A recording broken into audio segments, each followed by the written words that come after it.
Joining us now, returning to our program, is Diann Rust-Tierney, who is Executive Director of the National Coalition to Abolish the Death Penalty. Diann, thanks so much for joining us. Thanks for having me.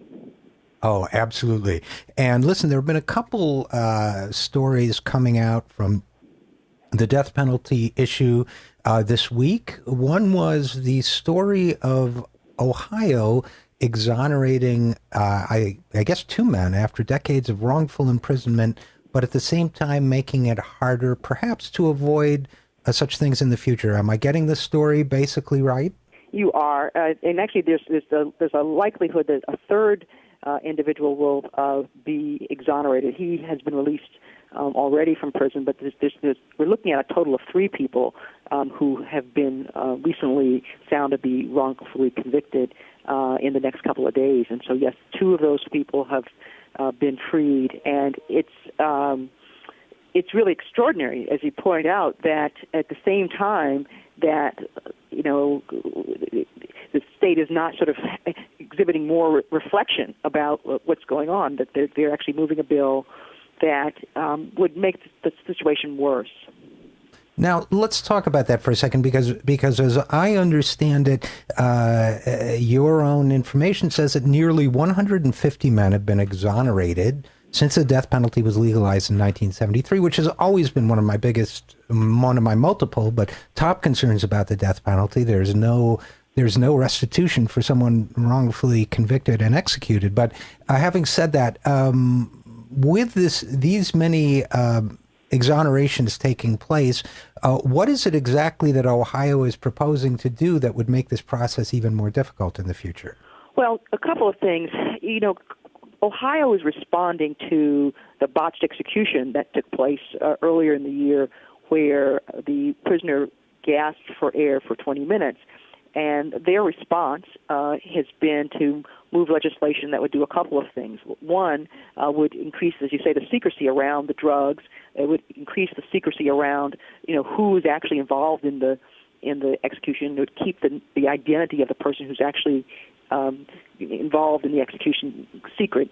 It would prohibit companies that have said they don't want their drugs given to departments of corrections for executions from making that a contractual obligation of their distributors, which is what many companies have now done. They don't want their products used for this, and so they're saying, we'll sell this to you, but you can't sell this so that it can be used for executions.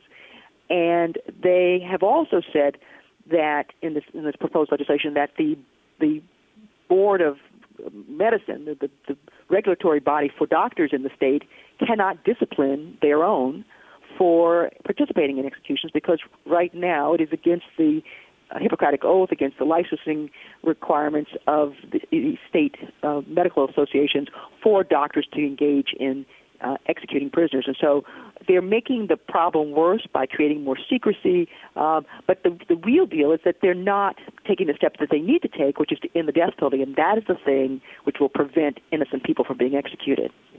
We're talking with Diann Rust-Tierney, who's Executive Director of the National Coalition to Abolish the Death Penalty. And it seems to me that what they're also doing very intentionally is cutting off all avenues for public awareness and B, public action to end the death penalty through, for example, pressure on these companies, which is, I'm sure, but you tell me, caused so many of them to place these restrictions on their products that they can't be used for executions. So it seems to me that all of these moves are designed to shut the public out of the process so that the public's opinion can't hold sway. Exactly. I mean, this is sort of the greatest example of the anti-democratic nature of the death penalty, how it really is inconsistent with the kind of nation that we want to be.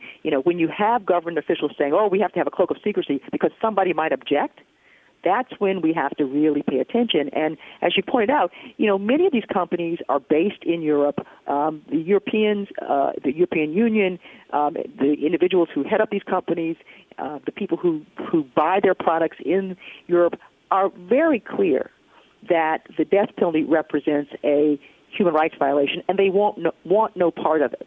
And so when they are sort of exercising their prerogative to say, look, we're just not putting our product out in the world for whatever use. We have a set of values. We want to make sure that our products are used consistent with those values.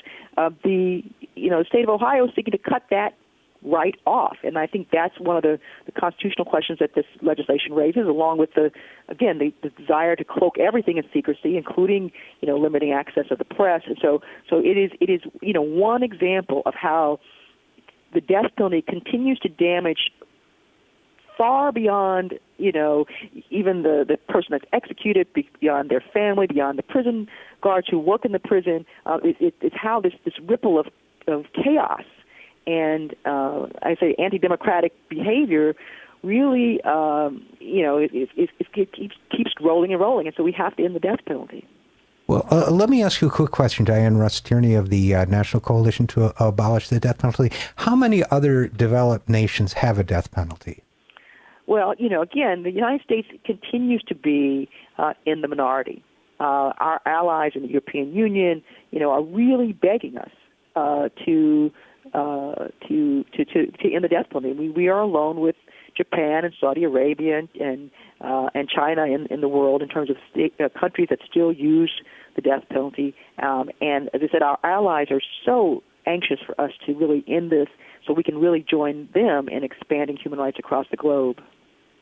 Well, and before we go, I also wanted to ask you about Missouri Governor Jay Nixon also made some death penalty news this week, didn't he? Yes, he made some very disappointing news. There was yet another execution scheduled in Missouri, another execution that raised the specter of racial bias in the administration of the death penalty at the same time that the state is still reeling and struggling with some very serious concerns about racial bias in Ferguson, Missouri, but in the state in general, about the question about whether or not black life has the same value as white life, whether or not an African-American person can expect to get the same quality of justice as a person who's not African-American. And in this case, the individual was like the other person who was executed, Earl Ringo, was sentenced to death by an all-white jury. And in this case, the judge had sentenced this individual to death after earlier jury had been able to come to a conclusion about whether he should be subject to the death penalty. So you had sort of this strange specter of the second all-white jury sentencing this man to death. And so even though civil rights leaders really appealed to Governor Nixon to take a close look at this case, he let the execution go forward and didn't even mention, again, the concerns about racial bias. Now, Diann Rust-Tierney, it is a disturbing and not frequently mentioned or frequently enough mentioned aspect of the whole death penalty issue that in many ways it is a civil. It's one of the striking things about Jay Nixon as the world waits for a verdict in the Darren Wilson case and the shooting of Michael Brown, that state violence, whether it's executions or police shootings, is disproportionately directed at African Americans and other minorities, is it not?